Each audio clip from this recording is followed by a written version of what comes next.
semangat negara dalam merumuskan dan menetapkan Pancasila sebagai dasar negara. Kalian menyimak buku masing-masing halaman 16. Jangan bicara dulu, jangan tanya, nanti akan saya beri waktu untuk bertanya ya. Jadi kita akan membahas tentang nilai semangat pendiri negara. Sebelum kalian mempelajari tentang semangat kebangsaan para pendiri negara dalam perumusan dan penetapan Pancasila, telaah dan pelajari nilai semangat dalam diri sendiri dan orang lain. Semangat mengandung arti tekad dan dorongan hati yang kuat untuk menggapai keinginan atau hasrat tertentu. Para pendiri negara merupakan contoh yang baik dari orang-orang yang memiliki semangat yang kuat dalam membuat perubahan, yaitu perubahan dari negara terjajah menjadi negara yang merdeka dan sejajar dengan negara-negara lain di dunia. Agar penghayatan kalian terhadap Pancasila menjadi lebih baik, lihatlah ruang kelas kalian. Apakah ada lambang negara berunsur Pancasila? Ya. Gambar presiden dan wakil presiden? Ya. Apabila gambar tersebut belum ada, segera lengkapi gambar yang belum ada tersebut. Semangat kebangsaan harus tumbuh dan didukung oleh setiap warga negara Indonesia. Hal ini harus tumbuh dalam diri warga negara untuk mencintai dan rela berkorban untuk kepentingan bangsa dan negara. Seseorang yang memiliki rasa kebangsaan Indonesia akan memiliki rasa bangga sebagai warga negara Indonesia. Kebanggaan sebagai bangsa dapat kita rasakan misalnya ketika kalian mengikuti upacara bendera di sekolah. Waktu itu apel bendera ya. Kalian menyaksikan bendera berkibar dengan megahnya di lapangan sekolah. Demikian juga ketika bendera merah putih berkibar dalam kejuaraan olahraga antar negara. Keberhasilan bangsa Indonesia menyatakan kemerdekaannya merupakan salah satu bukti cinta para pahlawan terhadap bangsa dan negara. Bukti cinta yang dilandasi semangat kebangsaan diwujudkan dengan pengorbanan jiwa dan raga segenap rakyat untuk merebut dan mempertahankan kemerdekaan penjajah. Semangat kebangsaan disebut juga sebagai nasionalisme atau patriotisme. Nasionalisme adalah suatu paham yang menganggap bahwa kesetiaan tertinggi atas setiap pribadi harus diserahkan kepada negara. Kebangsaan atau nation state. Ada dua jenis pengertian nasionalisme, yaitu nasionalisme dalam arti sempit dan nasionalisme dalam arti luas. Nasionalisme dalam arti sempit disebut juga dengan nasionalisme negatif karena mengandung makna perasaan kebangsaan atau cinta terhadap bangsanya yang sangat tinggi dan berlebihan. Sebaliknya memandang rendah terhadap bangsa lain. Nasionalisme dalam arti sempit disamakan dengan chauvinisme. Hal ini pernah dipraktekkan oleh Jerman pada masa Hitler tahun 1934 sampai 1945. Dia menganggap Jerman di atas segala-galanya. Deutschland über alles in der Welt. Setelah membaca uraian tersebut, carilah dari berbagai sumber praktek nasionalisme dalam arti sempit dari berbagai negara. Kumpulkan hasil temuan kalian pada Bapak saja setelah buat rangkumannya.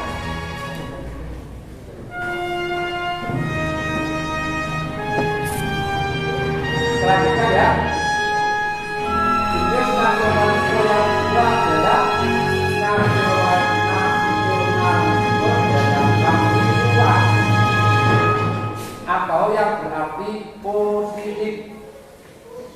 Nasionalisme dalam pengertian ini adalah perasaan cinta yang tinggi atau bangga terhadap tanah air dan tidak memandang rendah bangsa lain. Saat mengadakan hubungan dengan negara lain, selalu mengutamakan kepentingan bangsa dan negara, serta menghormati kedaulatan negara lain. Bagaimana? Kalian sudah paham tentang patriotisme? Paham ya? Kalau tidak paham, nanti kalian tanyakan. Patriotisme itu adalah nasionalisme dalam arti yang luas. Jadi kita bangga terhadap bangsa. Patriotisme berasal dari kata patria yang artinya tanah air. Kata patria kemudian berubah menjadi kata patriot yang artinya seseorang yang mencintai tanah air. Oleh sebab itu, patriotisme berarti semangat cinta tanah air atau sikap seseorang yang bersedia mengorbankan segala-galanya untuk mempertahankan bangsanya. Sikap ini muncul setelah lahirnya nasionalisme. Jadi nasionalisme lahir dulu, setelah itu patriotisme. Orang bisa patriotisme karena sudah ada nasionalisme, ya. Namun antara nasionalisme dan patriotisme umumnya diartikan sama.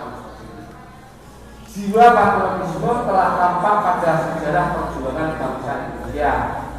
Hal itu antara lain diwujudkan dalam bentuk kerelaan para pahlawan bangsa untuk mempertahankan dan merebut kemerdekaan dengan mengorbankan jiwa dan raga. Jiwa dan semangat bangsa Indonesia untuk merebut kemerdekaan sering juga disebut sebagai jiwa dan semangat 45. Ya, jiwa dan semangat 45. Adapun hal yang terkandung dalam jiwa dan semangat 45 diantaranya adalah 1. Pro patria atau primus patrialis, artinya mencintai tanah air dan mendahulukan kepentingan tanah air. Yang kedua, jiwa solidaritas dan kesatria kawanan dari semua lapisan masyarakat terhadap perjuangan kemerdekaan. 3. Jiwa toleransi atau tenggang rasa antar agama, antar suku, antar golongan, dan antar bangsa. Yang keempat, jiwa tanpa pamrih dan bertanggung jawab. Dan yang kelima, jiwa ksatria dan kebesaran jiwa yang tidak mengandung dalam dendam. Jadi patriotisme, ksatria, kebesaran jiwa tidak mengandung balas dendam. Kalian pahami 5 itu sebagai contoh nasionalisme dan patriotisme, ya. Nasionalisme dan patriotisme dibutuhkan bangsa Indonesia. Untuk apa? Untuk menjaga kelangsungan hidup dan kejayaan bangsa serta negara. Kejayaan sebagai bangsa dapat dicontohkan oleh orang atlet yang berjuang berjuang dengan segenap jiwa dan raga untuk membela tanah airnya. Atlet bulu tangkis Indonesia menjuarai Thomas Cup. Mereka itu mempunyai jiwa patriotisme, berjuang tanpa lelah agar Indonesia juara. Jadi perjuangan para atlet di luar negeri untuk memperoleh gelar juara itu adalah perjuangan untuk mempertahankan nama baik Indonesia.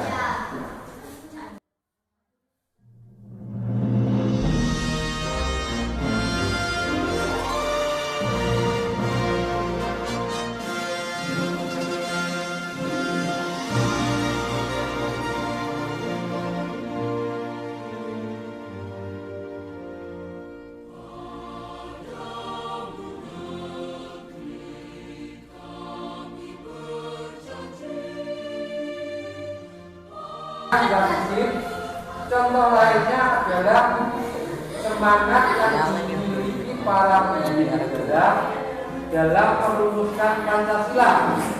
Para pendiri negara dulu tahun 65 itu bersemangat untuk merumuskan Pancasila. Ya. Mereka memiliki semangat mendahulukan kepentingan bangsa dan negara di atas kepentingan pribadi atau materi tentang semangat pendiri negara dalam merumuskan dan menetapkan Pancasila sebagai dasar negara. Nah, tugas kalian itu adalah melihat di aktivitas di bawahnya itu, ya. Tugas kalian sekarang adalah mengidentifikasi semangat apalah yang telah ditunjukkan oleh para pendiri negara. Makin banyak tokoh yang mampu kalian identifikasi, untuk semangatnya makin baik. Buatlah dalam bentuk karangan atau tulisan menarik hasil dari identifikasi kalian. Kumpulkan dalam bentuk clipping hasil identifikasi kalian tersebut. Bandingkan hasil identifikasi kalian dengan teman, lalu dikumpulkan. Nah, saya jelaskan tugas kalian ini. Karena kalian adalah materinya tentang pendiri negara, bukan isi, tapi kalian mengumpulkan clipping atau berita dari majalah, koran, atau dari web-web yang dipercaya tentang pendiri negara. Siapa saja tokohnya, kalian misalnya tokohnya Muhammad Yamin, lalu contoh yang lainnya. Nanti dapat kalian lihat siapa saja contoh-contoh pendiri negara yang tergabung dalam BPUPKI atau dalam PPKI. Kalau sudah dapat beritanya atau minimal fotonya, kalian tempelkan di kertas, ya, tempelkan di kertas, dikasih komentar. Ini namanya siapa? Tugasnya apa?